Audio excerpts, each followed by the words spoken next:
Trépidante et bucolique, hyper branchée et unique, New York City est la ville de tous les rêves.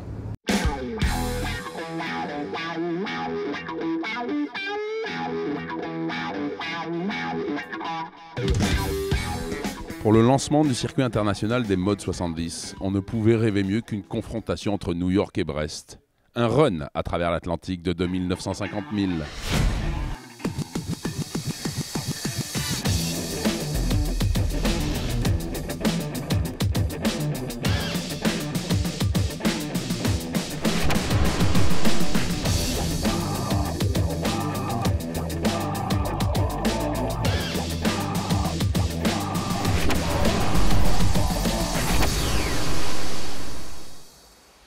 Sur le mode 70 numéro 3, Foncia, une légende vivante de la voile française. Nous avons demandé à ses équipiers comment ils perçoivent le professeur, l'homme aux 25 victoires.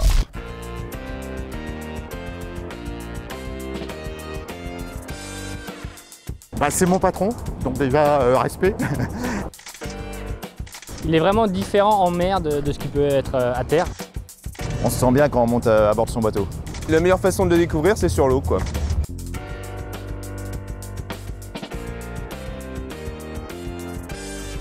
Quand il parle, tu écoutes.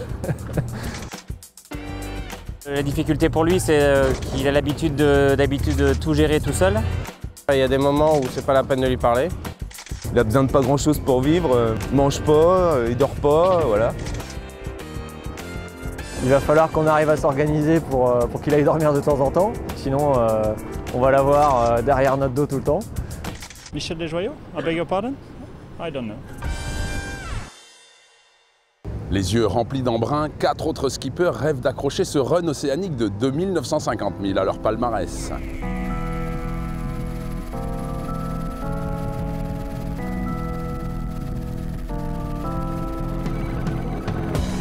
Amoureux de vitesse et de sensations fortes, le Suisse Estève Ravussin est à la barre du bateau numéro 1, Race for Water. Venu tardivement à la navigation, Sébastien Josse skippe le mode 70 numéro 4, armé par le groupe Edmond de Rothschild. Très vite, séduit par les sirènes du large après une belle 4e place aux Jeux Olympiques, Yann Guichard barre le bateau numéro 5, Spindrift Racing. En quête de perpétuelle performance et inscrit dans le programme de formation des marins omanais, Sidney Gavinier skippe le bateau numéro 7, Mussendan Oman Sail.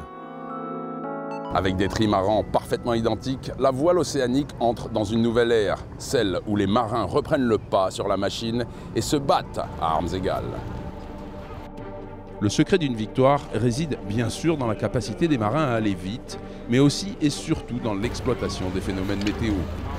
Des prévisions qui nous laissent à penser une traversée de l'Atlantique en des temps records. Premier bateau de cette liste Ocean Race a quitté la North Coast. Xavier Reville également, lui aussi, il était sur le maximum populaire 5 sur le Jules Verne. C'est le record de l'Atlantique Nord. À bord de chaque mode 70, un équipage de 6 hommes pour une traversée de l'Atlantique qui va durer entre 5 et 7 jours. Yvan Ravussin nous fait visiter l'intérieur plutôt spartiate de cette véritable machine de course.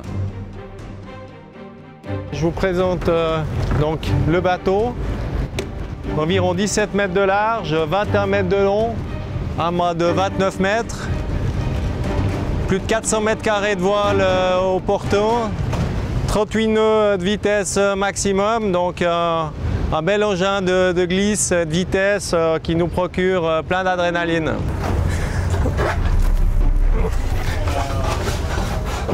Bonjour, bienvenue à bord de Race for Water. Donc on va vous présenter l'intérieur du bateau.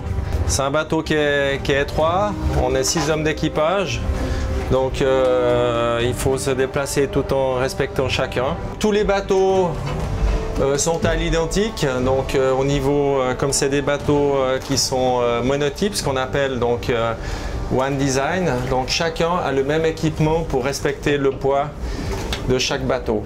Nous arrivons dans la partie Media Crew, comme on dit, donc c'est un équipier qui s'occupe de l'aspect communication, voix de photo, film par satellite, qui nous permet de faire vivre l'aventure pour ceux qui restent à terre. L'espace est exigu, donc ça fait à peine pratiquement juste 1 mètre, 1 mètre 20.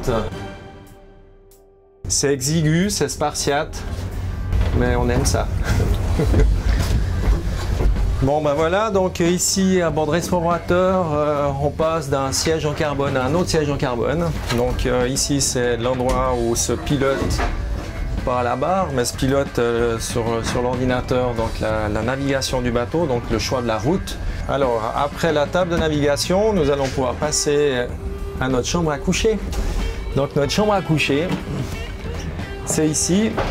Donc comme on peut voir, c'est pas comme celle à la maison, hein, ça c'est clair. Donc pour 6, on a seulement 2 bannettes.